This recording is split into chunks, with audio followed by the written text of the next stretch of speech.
Hey everyone, welcome to the next episode of the 998 rebuild. Today I'm going to pick up where I left off in the last video. So there is some footage from me filming in the last video, which will be pieced together with new footage that I'm filming for this episode. And let's see how far we can get on the 998 in this episode. So stay tuned.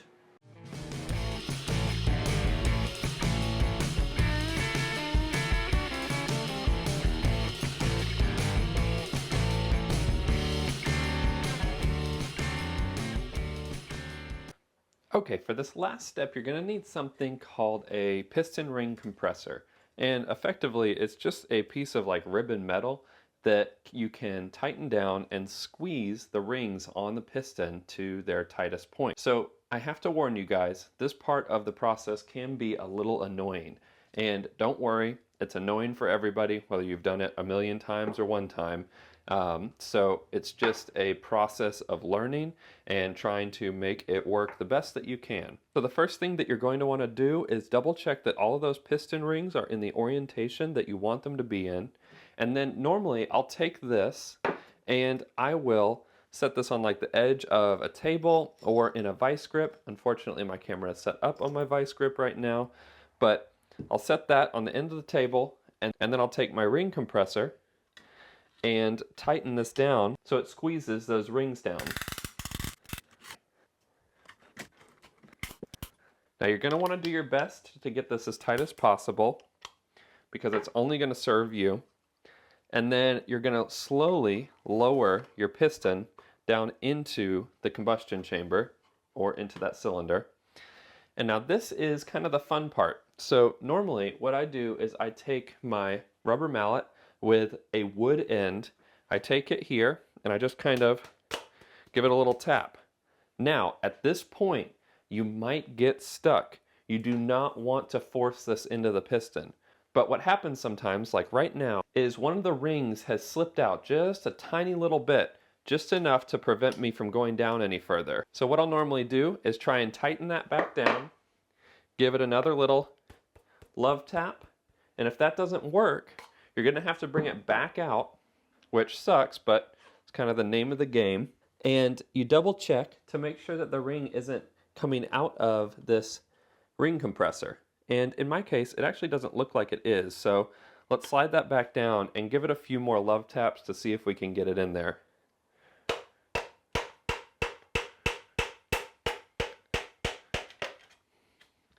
And there we have it. One piston installed.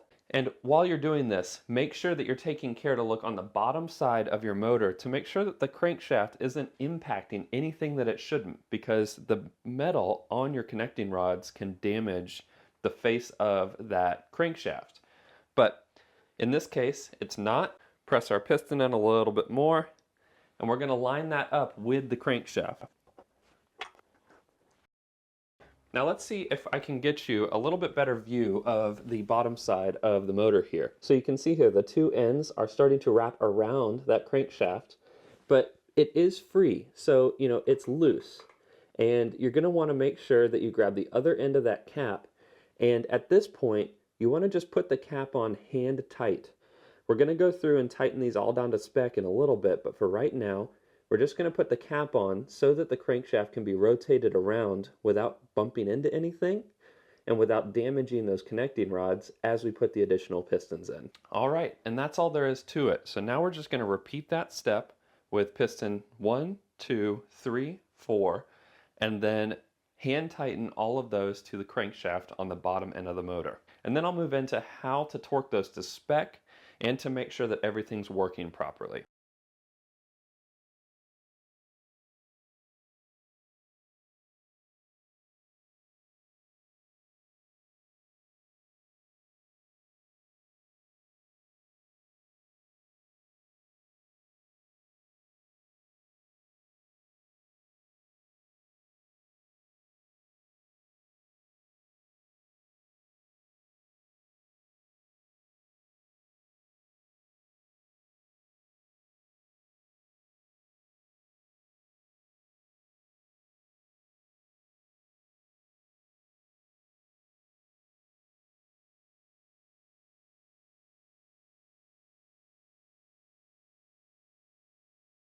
All right, so just like the main caps on the crankshaft, the important thing that we need to do here is tighten these pistons down to the spec that is recommended in the Haynes manual. And in this case, it's 46 foot-pounds of torque.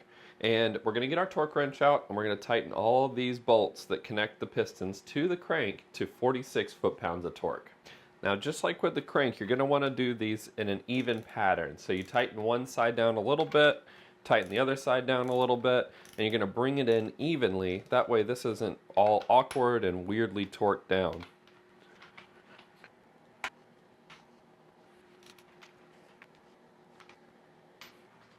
And then when you're ready to get to the next pistons, take a small wrench or a pry bar, put it in the groove on the end of your crankshaft. That'll help you turn it over. And then you can get these pistons up to the top side so you can crank them down.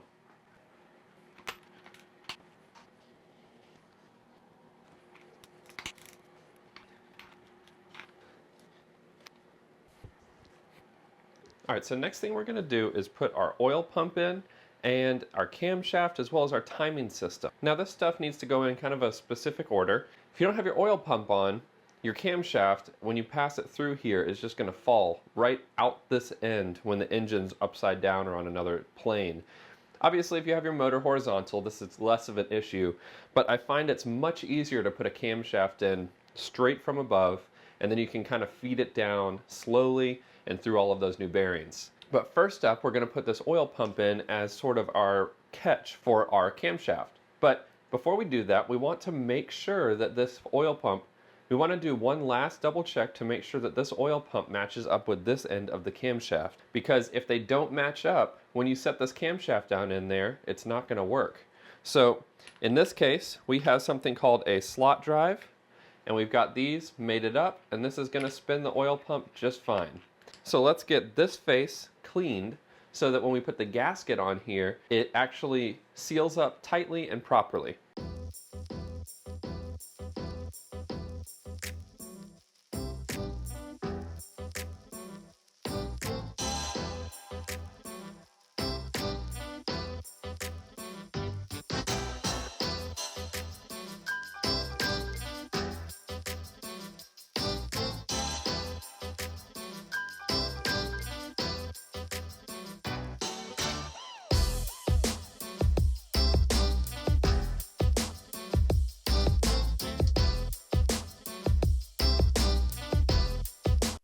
All right, so it's not a perfect shot down there, unfortunately for you guys, but this goes all the way down to the other side where your oil pump was just put on. And if you masked this off and you were cutting it all up and everything, make sure that you take extra care not to scrape the bearing, because those bearings are very, very important and you don't want them all scored and messed up. But now we can take our camshaft out, and you can see this side is the bottom because it has the slot for the oil pump. And this side is your top end because it has the little notch here for your timing gears and all of that stuff.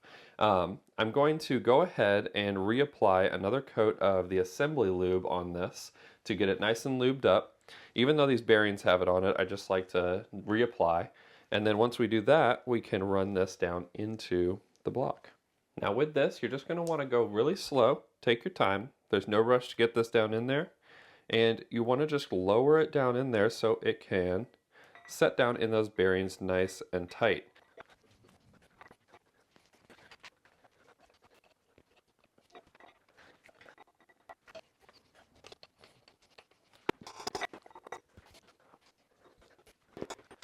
All right, so as you can see, I'm actually putting masking back on. I am struggling with order of operations today, but that's okay. I am going to get some of the block painted today. Today is a really, really pretty day in Charlotte, and because of that, I think it's the perfect time to get some of these faces painted and coated, so I don't have to keep thinking about covering this up and putting oil on it to keep it from rusting. There are some parts of this that I also have to do prior to putting the timing cover on. I can't put the timing cover on until I get this section right here painted, because your timing cover, when it goes on, covers up this section, but it's still exposed to the open elements in the air. So it's really important that you get that painted before this cover goes on. And so I've got my camshaft in, I've got my crankshaft, my pistons, and I think it's a good time to go ahead and get this on the ground and painted. Now, there are some special considerations I'm going to have to take into account when painting this. One of which is I don't have the head on. I really would have liked to have had the head on before I painted it, but it's not the end of the world if I don't. I can always paint that separately. It just makes things a little bit easier. And then on top of that, I have to get this off of the engine mount here so that I can set it on the ground and I can get the face that's covered by the mount of the engine stand. So I'm going to get the bracket on here. I'm not going to show that. We'll hop outside and I'll show you guys how to paint your motor. I've got 2 stages that I do this in. So we've got this masked off a little bit more, and I'm going to go ahead and put a layer of primer down on this, as well as the parts hanging on my back chair here. The nice thing about having crappy furniture in your workroom is that you don't really care if you get paint on it. And this is super masked off. I have a bag around the bottom to prevent any debris from getting up underneath the motor. And then I've got this masked off all around the bottom here, and is going to get a nice even coat of a Duplicolor engine enamel primer. And this is just what had the best reviews on Amazon. So this is going to go on first. And then I have some specific green made to match the engine color of these A-Series motors from the factory. So I have one more thing I need to hang up over here that I forgot to hang up. And then once I get that hung up, I'm going to shake this up and give it all a nice coat of primer.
All right, so now that we have the engine block painted, and more specifically the section right here painted, we can actually put the timing cover plate on here, as well as the locator plate for the camshaft, which is really exciting.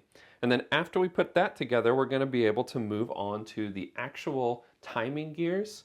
And then I think that'll probably wrap up this episode. So first things first, this area requires a gasket, just like any other surface that needs to seal. And before you coat your gasket in that sealer, you're going to want to just take a look at it and make sure that everything lines up on your block. There are different versions of this gasket. There are different versions of most of the gaskets on this car. So you're just going to want to make sure that it works first. And then get your coating, and then from there you'll actually be able to start applying the plates and all of that stuff here. Alright, and one of the other things that you're going to want to do is verify that you have all of the bolts necessary for this timing cover. In my case, I know for sure that I do. So all I'm going to be doing now is coating this with the gasket sealer, because leaking from your timing cover is kind of a pain in the butt if you ever run into that in the future. So getting this coated and getting it to seal real tight is something that's worth doing now so you don't have to later on when it leaks. Alright, and both sides are nice and coated. We're going to set this down on, line those holes, and we're going to take our cover and line the holes up with it and do the exact same thing. Set that down there. And then we're going to go ahead and add the screws and the locating plate here for the camshaft.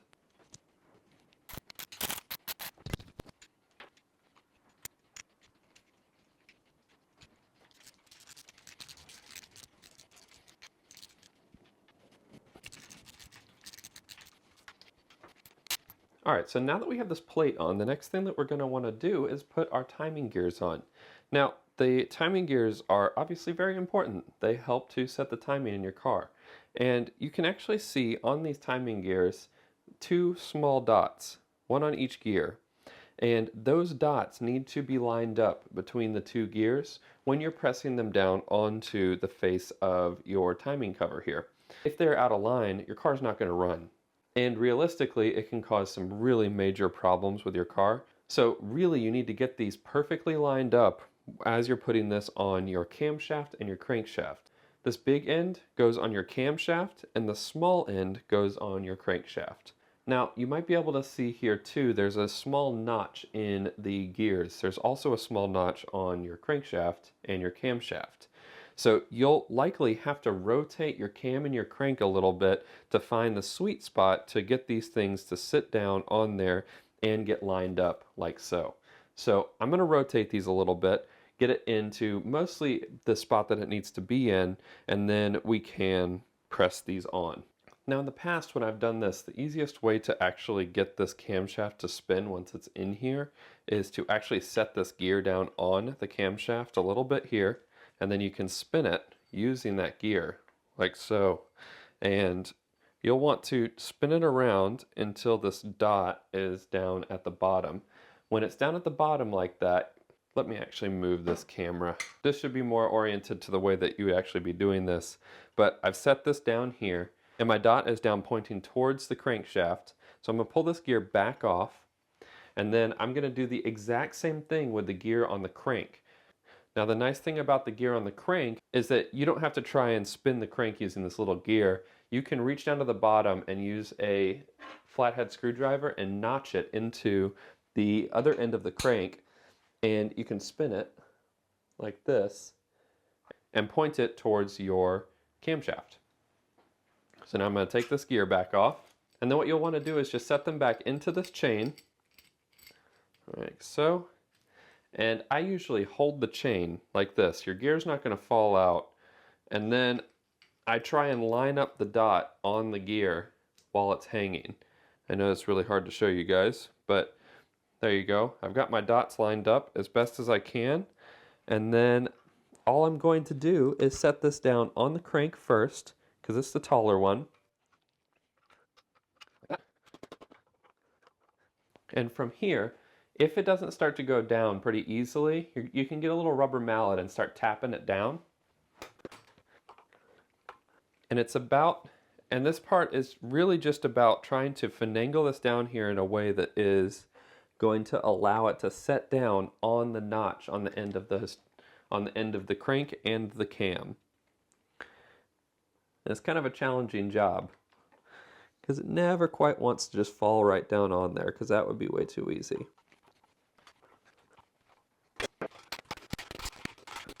So the key here is to allow this to fall down at a uniform rate. And that's kind of a reoccurring theme when you're working on this car, but really it's what makes this work so well. So as you saw, I tapped a little here, then I'd tap a little over here, back and forth until it sits down and sits nice on this timing cover. So the next step is to return the washer here that goes on your cam gear, as well as this really skinny nut that goes on top of it.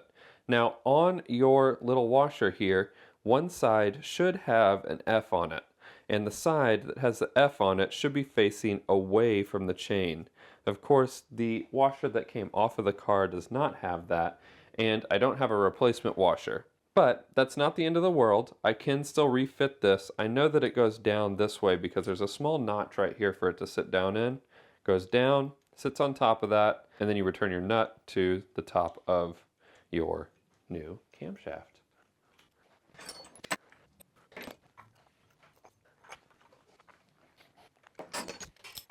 Now you'll see as I'm trying to tighten this down, it's going to try and spin the motor over with me.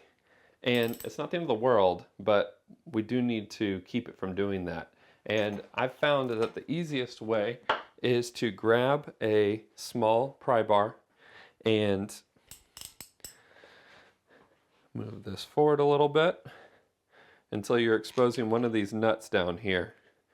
And get your pry bar, down in between the nut and one of these holes, so you can actually see here. And then once you have this nice and tight, all that's left is to bend up one of these ends of this washer. As you can see, I'm reusing the washer that was already there, and it had a tab bent up already. The easiest way to do that is to take a punch and hammer on one end that up and bend it back up. I've got a longer punch that I'm going to use for this, but any punch should work. And just get yourself a hammer and hammer that end up.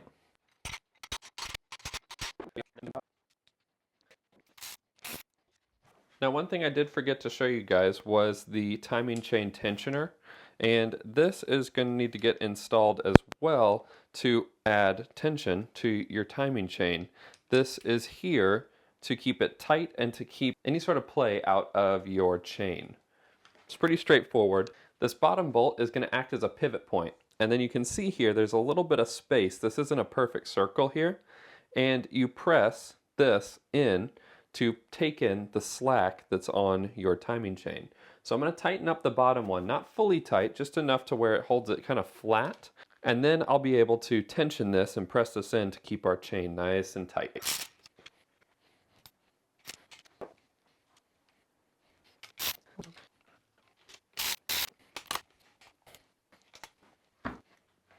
Now all that's left is to generously oil this, add your washer back to your crankshaft, and then we're going to return the timing cover to this side of the motor.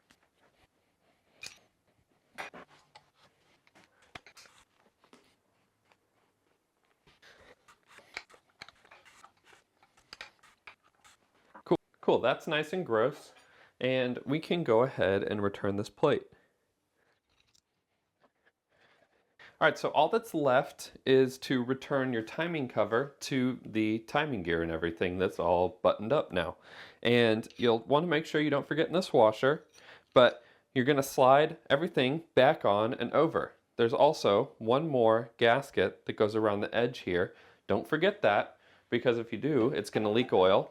And installing that gasket is the same as installing the gasket on the back side of this plate.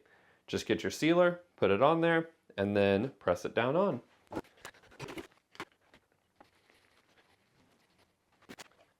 Now, one thing you don't want to forget is the oil seal around your pulley output, because if you forget that, it's also going to leak oil. It's just a rubber seal. It comes in the kits for all of the gaskets and everything. So if you get one of those kits, it'll come with it, and it's just a rubber ring that you press into that slot there.